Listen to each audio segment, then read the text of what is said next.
Ladies and gentlemen, the following is another excellent episode of the Wrestling Fans Podcast, Ringside Society. I'm your host, that ocean crossing, straight up Boston, flight catching, shot glass snatching. Where's he going next? Nobody knows. 3 continents down, 3 more to go. No cap, straight facts. The worldwide starboy, Remy Blue. But it's not about me. No, it's definitely not about me today. You see, we have a special guest, a one of a kind. And you wonder why our guest is one of a kind? Because guess what? He not only graduated from the Nightmare Factory Camp 5. That's right. We throwing up fives like Big E in NXT. But he also took part in the following student showcase and got the W. I don't know how you do it. I guess I'm gonna do it like Wu-Tang. But he got the W over Dom Furio. That's right, Italian Steel himself. And he's also a former American Ninja competitor. Everybody, welcome to the show, the international man of stunts, Ryan Dodson. How you doing today, sir? Hey, thanks for the warm intro, Remy. I'm doing great. You know, life on the road is amazing, and I really miss pro wrestling. What would you like to get into first? Well, we are Ringside Society, the Wrestling Fans Podcast. So let's get into the pro wrestling side, man. And I got to ask, I normally ask like 99.9% of, our guests, how did your love for professional wrestling start? Speaking of 99, that started in 1999. I was just just hanging around school, and some kids mentioned it, and I told my mom about it, to get her approval to watch it, and she didn't know anything about it, thankfully, because that was during the Attitude Era, where a 9-year-old should not be watching pro wrestling in that era, right? But we did anyway. So just kind of getting into this whole these larger than life personalities, watching them on TV, Undertaker, Kane, Triple H, Rock, Stone Cold, Road Dogg, my coach Billy Gunn. I'm so proud to say that. It really just it captured me. I couldn't wait because that was before SmackDown. So every single Monday, I didn't even think about school. I think my GPA dropped. Because on Mondays I didn't care about school. All I could think about was wrestling. All I did was wrestling at school with the other kids. Got suspended, got in trouble, suck it to the teachers, all of that stuff. So that's when it started from a viewer standpoint. But it wasn't until like 2001, 2002 when Tough Enough got really popular, and me and my friends started doing it outside and hurting each other and all the good stuff you do when you're a kid and you watch something and you do what you're not supposed to do. But back in like 2002, that's when I made the decision. I was like 12. I said, you know what? I'm going to become a wrestler one day. I'm going to become a WWE superstar. That's when it started.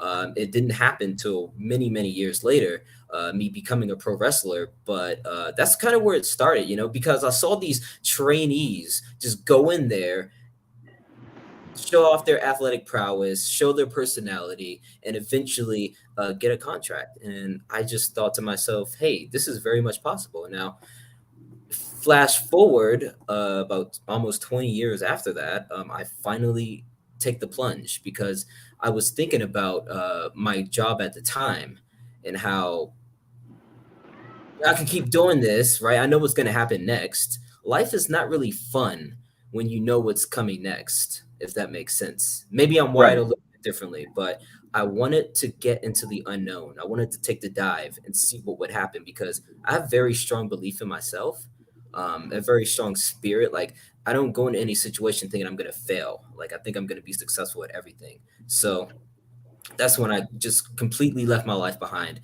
All the security, all of it, just left it, moved to Atlanta, joined the Nightmare Factory, and embarked on one of the greatest journeys I think I've ever had up to this point in life. So that's awesome, man. So I gotta ask you, man, who were some of your favorites that you enjoyed watching growing up? And did you ever get to go to any of the WWE shows or even WCW shows at that time? Because WCW was still around too. I don't know if you went you watched ECW, but if your parents were really cool, they let you watch ECW at 9, 10 years. No judgment here. But I'm just saying, like they that would have been cool, in a sense, back then if they let you watch ECW. But did you ever get to go to at least like any of the WWF shows or WCW shows they had? I was hardcore, very much the World Wrestling Federation. I didn't even want to feed WCW Monday Nitro a rating, a single viewer. That's how pro WWF I was. I couldn't stand WCW.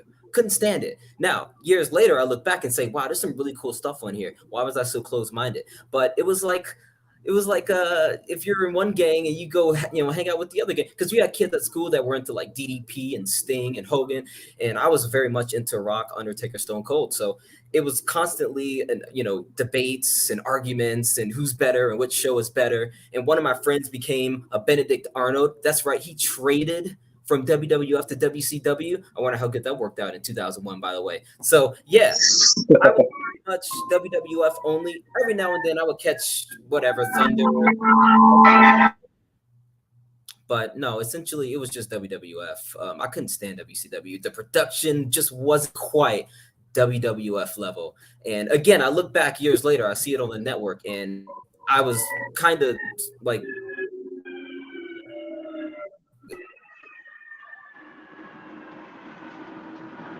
an all around, just all entertainment from both shows. But yeah, I just picked WWF. That was my thing. Awesome. Yeah, people, I look back at that time because I was a teenager around that time. Thank goodness. So I mean, I could have actually like been allowed to watch the Attitude Era because I was like what 15, 16 at that time. So I was like, Lucky you. yeah, yeah. But in hindsight, even not even hindsight, back then when I was watching, I was like, hey, seven, because I started watching when I was 7. I was like, 7-year-old me could not watch this, would not be allowed to watch this. I mean, you got people saying "suck it" and just saying all these obscene things and doing all this crazy stuff on TV. Like, I don't think 7-year-old me would have been allowed to actually watch the programming at the time. So I was like, good thing I'm the age good thing I was at the right age at that time when the Attitude Era happened. And yeah, but looking back, like the tribalism back then was different as opposed to now, because if you like WWF, you like WCW, okay, you like WWF, you like WCW, that's your thing. But the tribalism, I think it's the internet. Oh geez, like, whoo, I'm like, calm down. I mean, do you have shares in WWF? Or WWE? Do you have shares in AEW? No? Okay, well, calm down. It's not that serious. God, like, jeez. I saw somebody Yeah. spray paint AEW on a WWE NXT poster. I'm like, gosh, you people need to chill, man. That's vandalism right there. Those to the person that did that, that's vandalism, right? That could cost you a fine, right? Probably a hefty one too. Yeah, but Yeah. I was like, wow, like, but it's different now compared to how it was back then, and it's just mind blowing, how far the fandom has come, in good ways and bad ways too. So yes, back then it was definitely a time to be alive and to be a wrestling fan. So Absolutely. you're supporting the business now. You're supporting WWF. You're cheering your favorites. You're booing the bad guys, and you're buying the shirts and everything. Now, how did your journey go from now Ryan Dodson, the American Ninja, who's a wrestling fan, to now Ryan Dodson, graduating member of Camp 5 in the Nightmare Factory? How'd that journey go for you? How was that journey? Well, it was kind of self-explanatory that I should become a wrestler. Given, I've always I've considered myself a high-level athlete. I've always kept myself in tip-top shape, whether I was training for something or not. I work out hard, and it's all calisthenics. I don't really like to use weights, but have being on the, American Ninja, that was great. It was 10 years ago at this point. But I've never stopped training before and after that. So years after doing Ninja Warrior, again, you're sitting around, you got this salary, and it feels like they're kind of paying me to disregard my natural born talents, if that makes sense. Um, Yeah. so getting into Nightmare Factory, I felt like this was like it just felt like I was in the right place. You know, like everything from the training and conditioning to the in ring training that we did daily for about 3 months. It was about a 12-week program. That was something very special to me because although I kept my job like maybe halfway through me being there, I was working remotely. Um, every time I signed off my computer, my work computer, and I got onto that turf and working, just started doing the warm ups and eventually getting into working out. It just felt like this is I need to cut out everything that's not wrestling and just do wrestling. So eventually that happened. Not even by my choice, but the act of me being in Georgia and being a professional wrestler pretty much got me fired from my job that I was doing. So and that was okay with me. It was like a breath of fresh air. It hurt because I had that job for over 4 years, but it was a new journey to embark on, and I could not half step. You cannot have one foot in and one foot out. You have to go both feet in. So that's what I had to do. Glad it happened that way. The universe tends to work out in your favor if you put your heart and your soul and your mind to something. There's no way you can fail. There's no way I'm going to fail, period. So I got into it with the idea that I've got nothing else. This has to work, right? This absolutely has to work. And getting to that graduation point, I actually hurt my foot in training. And shout out to Glacier, one of my coaches. He actually gave me some good advice on how to at least make my foot able to, do the match that was coming up in just 2 weeks from the point of injury. So I iced it, I wrapped it, I elevated it, I did everything I could. And show night happens, I don't feel a thing. And maybe it's the adrenaline, because I sure as hell felt it afterwards. But I get into that ring. I go against Don Furio, the freaking Italian Steel. I know I heard he was talking crap on the last podcast, saying I got lucky, but I don't think it was that. I think he got a little too angry, started pushing the ref around, and I took advantage. Simple as that. Simple as that. He made a mistake. I capitalized. But no, man, the guy is huge. He made me look like an elementary school student. I mean, he was just throwing me around. I don't know if you've seen it, but geez, that was my first match, by the way, and it was the toughest match I've had to this date. So, shout out to Don. I'm happy, more than happy to run it back if you want to. I think the result's going to be the same though, because I've only gotten better. Don Furio, if you heard that, Don Furio versus Ryan Dodson 2, the American Ninja, the Italian Steel versus the American Ninja, Part 2. Hey, I'm all for it, man. I'm all to sit down and watch that again. You know, so Don, we hope you're listening. But I gotta say that match was pretty impressive, man.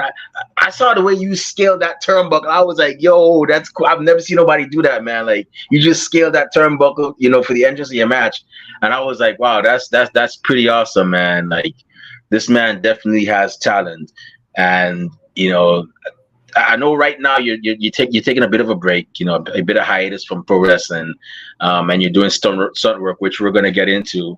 We're gonna talk about real soon as well. But I honestly think you have a great future in the business. I hope you come back. Looking forward to see you coming back, and it's definitely gonna be a vibe when we see you do even more great things in the ring as well. So I gotta ask you, man. So with student showcase, you got the W, but you're taking the hiatus now, and you're doing stunt work. So tell us a bit about that. Like you do it for, I believe it's a Jurassic Park theme show, correct? Yeah, it's a Jurassic World Live tour. It's basically a live action of the movies that came out. It's a live action show where you can bring the whole family. Sometimes there's interaction with the audience and the actors and the dinosaurs, but essentially it's like pro wrestling. It's just stunt performing. Before I got it, I was actually on hiatus anyway due to an injury, right? And I went to the audition with a broken freaking hand. But I was still able to do the things that were required of me. And I'm guessing the broken hand and the cast and everything kind of made me stand out a bit more, because 7 months later, when I'm back in wrestling and I finally get on a weekly episodic TV show, Pro South, that comes out of Alabama. So I'm finally okay. I'm finally on Pro South. That's a weekly show. I can get my reps in. And then it happens. I get the call on my way to my first Pro South wrestling show, and they want me. And 2 days later, I'm on a plane going to Florida to do training for doing stunt performing for the Jurassic World show. So it's traveling. So it's typically we just completed the West Coast tour where we did from Vancouver all the way down to Los Angeles. We hit Arizona, and now we're kind of in the mountains. We're in Utah right now. So yeah, it's great. I get to go to different arenas and stadiums, and it's the same show every single time, but I try to bring something different each weekend when we do this. And so a lot of what I learned in pro wrestling lends itself to stunt work. And when I get back to wrestling, a lot of what I'm doing here in stunt work is going to lend itself to pro wrestling. Wow, that is cool, man. You have a great future, and you also do like videos. I saw a video of you and this other woman. It was you and a woman, and you were facing off against another man and another woman, another couple. Oh, And I yeah. was like, yo, that video is fine. For those of y'all want to know what I'm talking, when I'm talking, how much, we're gonna share it on our podcast page, and y'all gonna see what I'm talking about, how amazing this man is. But I saw that video, I was like, yo, like if this was a movie, man, I'd be on the edge of my seat, man. I was like, yo, y'all did some great work, man. Y'all Thank definitely you. did some great work. I checked. I was like wondering, okay, are any of these other people wrestlers? Let me find out their wrestlers. I'll definitely have them on the show. And apparently they weren't. They were just stuntmen and stunt women. But I was like, okay, all right, but still great work either way, man. Like I know a lot was put into that. It's not easy, especially when you're trying to, get the audience to see what it really is. It's not easy. I know it's not easy to pull off those stunts and whatnot, but I just gotta say, man, keep those videos coming, man, because I'm definitely looking forward to the next one, man. I think honestly, you and that woman, y'all should continue doing some more like couples videos. Like I could see you doing a skit where like you're out on a date in the park, and like a gang of people just come and jump y'all, and y'all just take them out, and you use your American Ninja skills and whatnot, and she uses her skills. I'm telling you, man, y'all are onto something there, man. Y'all should make that like a series or something, man. Like it's really that was a really well put together video. I'm very impressed. Well, that was done by the talented My Lore. That's actually my real life girlfriend, and she has, Lens This Beauty is her Instagram page, and she's a photographer, but she dabbles in video every now and then. So that was done by basically us, and yeah, she's and we are going to be doing more of that stuff because, as I get breaks, I'll be able to join with her, and we'll be able to, recruit some stunt people to help us out. So yes, the answer is yes. Hey, We're going to get more of that going. dude, I am all for it, man. Like, let me know. I'll be like, yo, they at it again. Yeah, we'll even share that on our page. Like, yeah, man, Brian Dodson and his girlfriend, my lord, they're back, kicking some more ass, man, and taking names, man. Y'all definitely keep up the great work with that, man. Like, I know that it takes a ton of talent to do that. So definitely, keep it up. And of course, I would be remiss if we did not talk about your time on American Ninja Warrior. So tell us about that, man. Tell us, like, what was your experience like? Because we've seen a lot of people go through. I gotta say, man, y'all better than me. Because me, I probably wouldn't make it past the first round. I jump on that platform, it's bloop, I'm in the water. That's it. Remy's out of the competition. But the stuff y'all do on there, it's like, what? I've even seen Stephen Amell, the former Arrow star, now star of Heels. I was on that show, by the way. I'll tell you about that in a bit. But yeah, I didn't know. Yeah. I had a little. I was an extra, but I was also like a super extra because I played a wrestler. Okay. And I haven't seen. So I've only seen the first episode of season 2. Filmed it over a year ago, right? So Right. I gotta catch up. I don't know, but I was in the first episode. You can see me in the background, whatever. But there's a part on the. Hopefully they show it where there's a photo shoot and there's some other stuff, and I got my ninja gear on and I got my sickles, like my weapons. So hopefully that's in this season. It could or could not be. I can't control what the editors do, but it was cool because I was on set with him and I did see him. And I was too nervous to say hi at the time because he was kind of in his, zone, getting ready for the scene. So I didn't want to just be like, hi. But it was great. He had a great presence, and he seemed to be a super nice guy. And also, who else was on that film set? A lot of people I met on that film set. I think CM Punk was there too. That was cool. If you've seen the show, you know his role. Yeah, just that was a great experience being on that show. But we're here to talk about American Ninja Warrior. I'm going on a tangent. You just so happen to mention, Stephen Amell. But yeah, so being on the show, it was a very cold night in Baltimore. I had no coat because I didn't know what to expect. It was freaking May, so I'm thinking, oh, it's gonna be warm now. Weather's starting to break. No, it was not. It was very cold. I was there for maybe 10, maybe 12 hours with just nothing on. So by the time I went, I was like number 110 because the way it works, you get on the show with the video submission, they pick you. My video sucked. I couldn't believe they picked me, but I was very grateful nonetheless. I get on, 110 or 109 people have gone before me, so I'm finally going. It's like the middle of the night. I freaking just as fast as I can. I go the farthest, the fastest. So I at least have that going for me. However, I do suffer an injury because of how cold everything was, and I just wasn't warmed up. So I ended up getting I fell into the water, and I hyperextended my finger, right? But because of the time that I made to where I made it to, they actually put me in the city finals. However, I was in the hot seat. If you ever watch the show, you know what the hot seat is, where you'll sit there and a bunch of people will go, and if none of them make it, you'll go to the finals. Well, unfortunately, one of the last people, actually not one of, the very last person that went knocked me out of the final.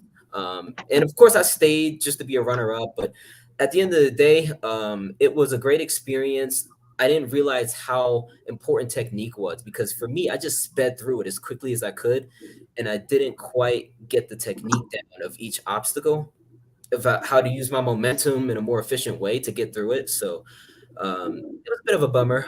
I failed, but it was also a big that was like my gateway into rock climbing and things like that. And I've gotten so much stronger, and I've met some of my best friends in the world being on that show because I went for Denver the next year, season 6, and I arrived at Pittsburgh as well. And it's really hard to get on that show if you're not invited because being a walk-on involves waiting. At least back then, you have to be in line for several days. So yeah, that was American Ninja Warrior. That was it was a hell of an experience. That's awesome, man. That's pretty cool that you got to take part in that show and whatnot.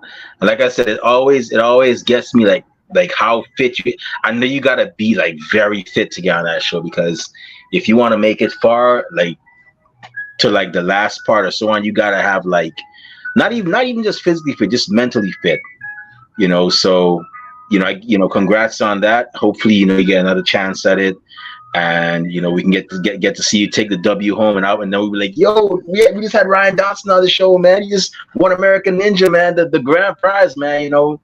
We always like to see people, work hard, and especially like when they're on our show, we like to see them like, work hard and get rewarded. And we've had people on here that have, gone on through bigger things, like get signed to WB and AEW and so on. So we're always happy for people, man. We're always happy for people in their success.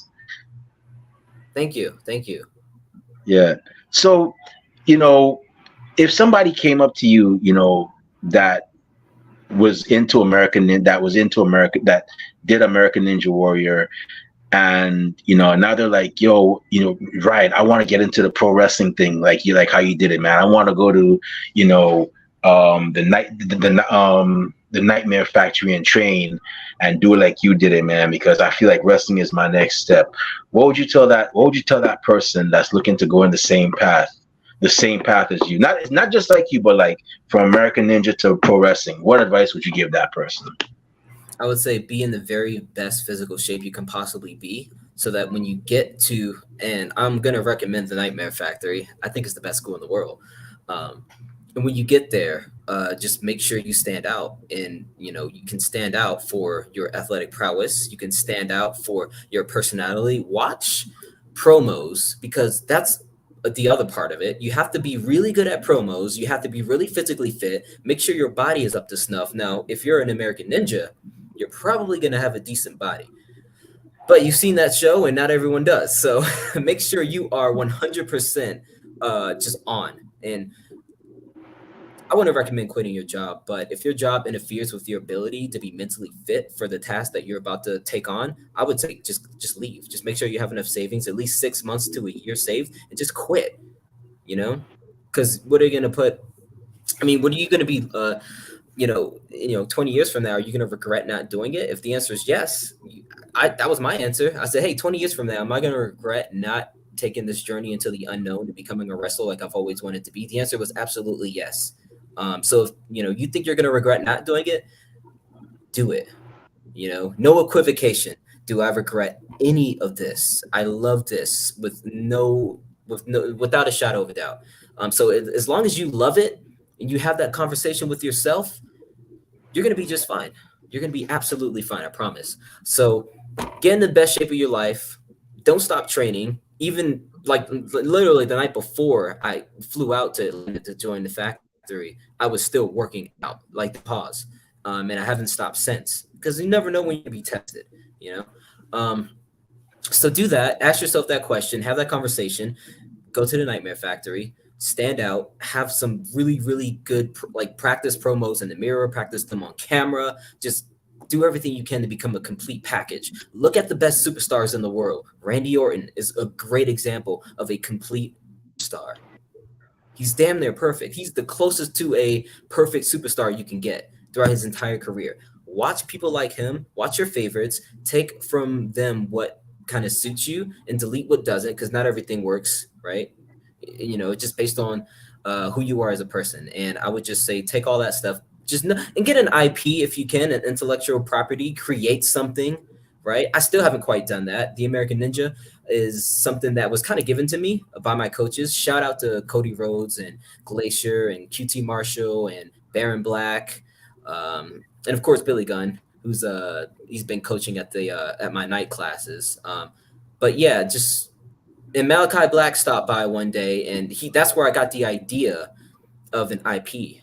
Like, you should have something that makes you stand out, So yeah, just everything I just said. I know that was kind of verbal diarrhea, but if you're watching this, take notes. No, that's actually very. You see, this is why we do this, because you never know what advice, somebody, regardless of whether they're a megastar or whether they're just starting out, might give somebody that is, not in the business at all. Too. This is why we do this, because it gives the viewers and listeners, stories from many different standpoints, from legends, from people that are just starting out, from people that are in the middle of their careers, and also, as I like to put it, the other people that make up the wheel of wrestling, which are like managers, promoters, referees, etc., etc. So by all means, man, say what you got to say. We're all for it. But so with that being said, man, I just got like 2 or 3 more questions before we shut this show down.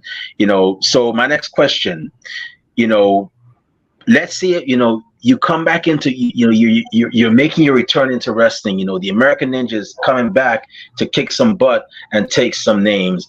Who are 5 people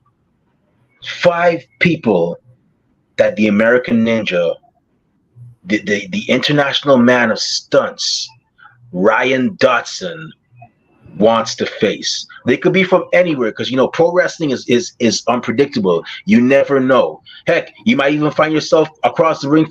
Although he recently retired, he left his boots in the ring. You might find yourself across the ring from the man you grew up watching, Billy Gunn. And I tell you one thing: if you do this to him, I'm gonna lose. I'll be like, yo, he just did what he did. He just did the start of the Billy Gunn. Like, wow, I bet 9-year-old Ryan Dodson is going to want to actually go up and hug himself now and think he's the coolest thing ever. But who are 5 people in the world of pro wrestling? Doesn't matter. WB, AEW, Impact, New Japan, even the Indies, hell, even the Nightmare Factory, that would Ryan Dodson want to face when he comes back? First things first, I gotta say, I want that rematch with Don. That's 100%. I gotta have that rematch with Don because I gotta prove to myself that it wasn't just a fluke, that I beat him because I'm better. So that's number one. Number two, one of my dream matches has always been Darby Allin. Ever since I started watching AEW when they first came out in 2019, and I saw that we're pretty much the same size, and that's one of the things that sparked me to get into wrestling was seeing people like wrestlers like him.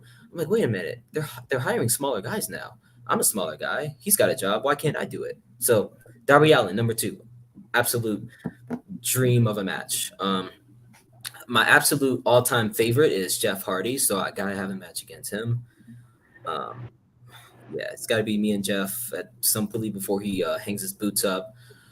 John Morrison, the man who inspired me to get incredible abs from 12 years ago, maybe even longer. Yes, like 15 years ago. Man, I'm really dating myself in this interview. But yes, John Morrison, I want to have a match against him. I think he's an incredible athlete, and we can make some magic in the ring.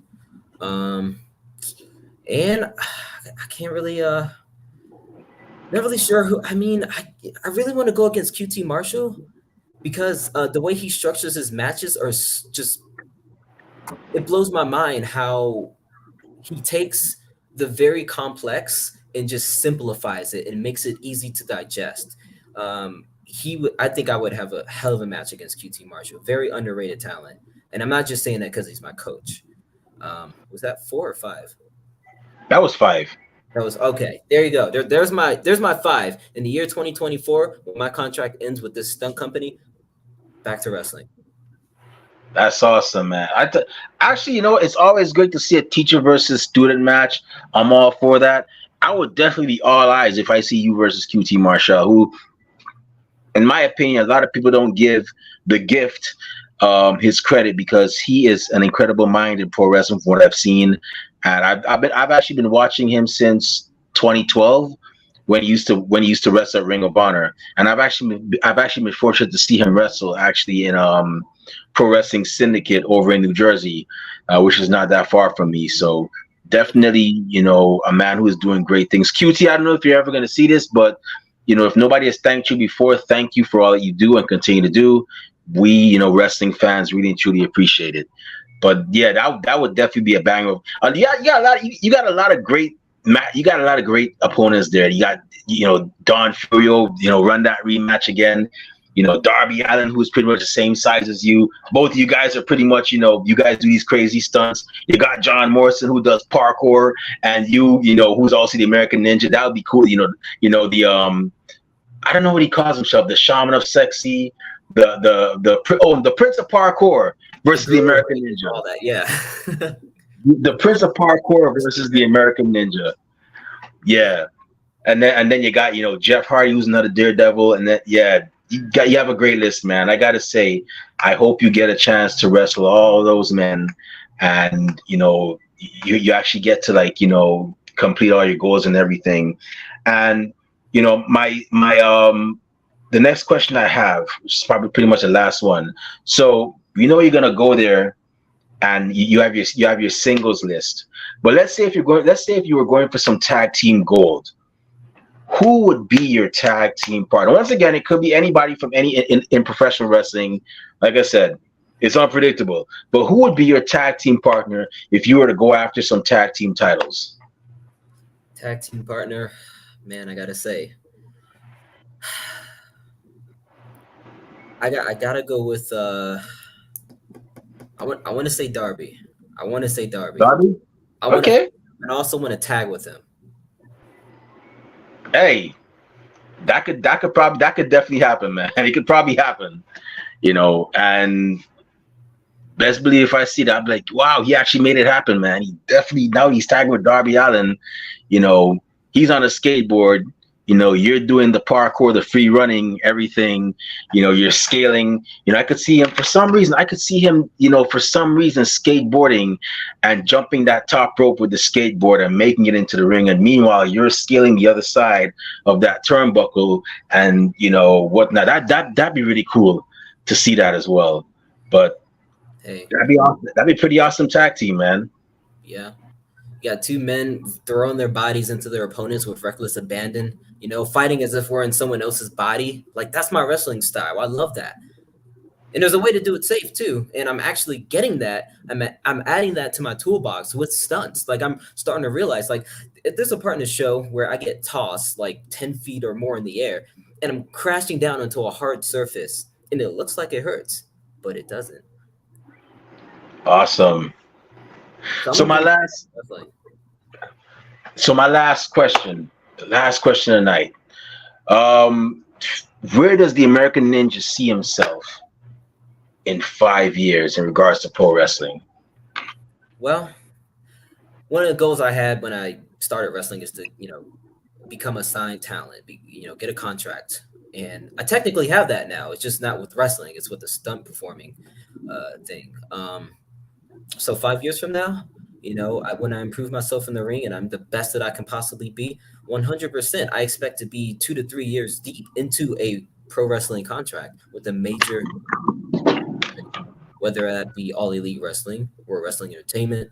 It could even be Impact, or it could be NJPW. It could also be a brand new company that pops up, just kind of how like AEW did. So the company itself doesn't matter. I just want to get paid to do what I love, or continue to get paid to do what I love. Yeah, man. I wish everybody in pro wrestling could actually just get that, like just get, constantly get paid. I know pro wrestling, it's a hustle, it's a grind. It actually reminds me of, singing, when you're in a band, you gotta constantly, practice, constantly be ready to show people what you got, constantly have your portfolio, your resume ready to show people, hey, you belong at this venue, you know, and you should be there constantly afterwards. So I really and truly wish that's why I'm always cheering for people when I hear they get signed. Yes, they did it. Awesome. Great for them. But I can tell you one thing. If you get signed by New Japan and you get the chance to go to Japan, I don't know if you've been there before, but if you haven't, take it with a smile. Go. I did 3 years with the United States Navy over there, and I loved it. Tokyo was great. Tokyo was expensive, but great to have to experience. Osaka is cheaper, but more fun. Mm-hmm. And it's just an all-around great country. I think, and it changes you. It made, to me personally, made me more courteous because I live in Brooklyn, New York, and I don't know if you ever been to New York, but people are kind of rough over here. Like, hey, yo, what I look like being nice in the morning. You know what I'm saying? Like, but for some reason, once I hit Japan, like, and I think it was weird because I went to I was in California. I was stationed in California first, and I guess it was like people were chill over there. And then once I calmed down, like, okay, we're gonna say to Japan now, and it was like I just found myself like kind of feeling different, like more courteous. Not that I wasn't polite before, but I was more polite now, and so on. And I look at myself from a neutral perspective. I'm like, this is not the same Remy from 10 years ago, the guy that was yelling at people. And but Japan is definitely a vibe. The food is great over there. The people are courteous. You will have a great time. It's everything and more. And I definitely hope you get to experience that as well too. Once you, I know you're gonna get over there eventually. I just know it. But Well, I've been about 3 years ago, so I know exactly what you're saying. I oh, became my bad. I'm sorry. I'm no, sorry. all good. Hey, not everyone goes to Japan, so I get it. It was one of the most humbling experiences of my life because I did feel myself kind of changed. I took something from their culture and brought it back here with me. So I know exactly what you mean. And the food, oh yeah, I might have gained a pound or two with the street food. Okay. Oh, and word of advice: whoever's watching that hasn't been to Japan, don't pop a takoyaki that's fried octopus in your mouth. Just bite into it first. Let some of the steam come out. Just good advice on not burning your tongue in public and screaming like a loudmouth American. Oh, I've never had. I've had squid on a stick. That's the one thing I've had. Squid on a stick, and I've had habusaki, which is the liquor from the snake's venom. I've had that. I've had some one of a kind memories over there too, with like food and so on, which are good for the most part. But yeah, I've never had octopus. Maybe I'll try that one day when I go back. Mm. But yeah, man, Japan was definitely a vibe. So I'm glad you got that experience. Hopefully, next time you go, when you go as a wrestler, make sure you get your Ribera jacket. I don't know if you heard about that, but that's like a bit of an unofficial custom or unofficial rite of passage where Hulk Hogan's done it, John Cena's done it, where you go by Ribera Steakhouse and the owner actually gives you a jacket Mm. because you're a pro wrestler. So, and it's a pretty cool jacket too. So Okay. Okay. yeah, that I would definitely recommend. But with that being said, I just gotta say, man, Ryan, thank you very much for taking time out of your schedule to be a guest on our show. We really and truly appreciate it. Myself, my two co-hosts, Kathy Knight, Rob Bass, and our administrator and moderator, Chris Salini and Albert Armageddon, respectfully. We really and truly appreciate doing this for us. And it's always a great time to have a Nightmare Factory graduate on our show as well too. We've had several y'all on in the past, but before we shut this show down, where can fans find you on social media? Where can fans find you on social media when they wanna find out where your next appearances when you come back to pro wrestling, purchase American Ninja merchandise, and where can bookers and promoters find you when they want to book you for their shows when you make your return? Not if, when. 'Cause I know the American Ninja is going to be making his return next year, the Kobe year. And for those of you that don't know yet, this is the Jordan year right now, 2023. But we got another great year, the Kobe year, and the Kobe year is 24, which is the last number that Kobe Bryant wore before retiring from the NBA. So I got another year to win as well too. But I'm digressing. Where can they find you on social media? You can find me at Ryan Dodson Fit on Instagram. And bookers, email me at bookaninjastar@gmail.com. Awesome. So for those of y'all that heard, make sure you follow this man on Instagram at Ryan Dotson Fit. And also, promoters, you heard that. Book a ninja star at gmail.com. 2024, he's going to be back. You don't want to miss out on having this guy on your show. He will definitely wow y'all as well, too. And with that being said, it's about time for us to shut this show down. My eyelids are getting heavy. My stomach is rumbling. That means it's time for dinner and a nap. And I believe NXT is on tonight. But before I indulge in those activities, if you want to find me on social media, not that I say a lot of cool things, but I do go to a lot of cool places every now and then. You can find me on Twitter and Instagram and not Threads yet. And also, Twitter and Instagram at @TheRemyBlue. You can also find me on Facebook under the name Remy Blue. Our podcast is also on social media. We're on Twitter and Instagram and Threads. It's X now. X, Instagram, and Threads at Ringside Society. Twitch at Ringside Society 2019. We're on Facebook as a Facebook group. We're also on Spotify. We're also on Teespring where we sell official Ringside Society merchandise. We have T-shirts. We have tank tops. We have hoodies. We have long sleeve shirts. We even have coffee mugs for your favorite warm beverage. So check us out. Cop some merch. We have several great designs. All proceeds go back into keeping our show afloat. They did not go back into keeping our pockets. And did not go back into our pockets. And last but not least, we have a YouTube channel where you can see cool interviews like this one, like the one we had with Don Furio, the Renegade Twins, Katie Hebner, referee Paul Espinal, who's a referee at the Nightmare Factory, and so many great men and women from Nightmare Factory. So many great men and women all over the pro wrestling industry. All you gotta do is type in Ringside Society when you go to YouTube, and once you see that really gorgeous dark blue and light blue yin yang sound of the blue flames around it, that's when you know it's us. So make sure you subscribe to all our videos because we got a lot of cool stuff coming up, and you don't want to miss a thing like Aerosmith in 1998. But with that being said, we just want to thank everybody tuning live tonight. Thank you very much. We strive on being one of the best wrestling podcasts a wrestling fan could and should listen to and would listen to, and we're not gonna stop doing that.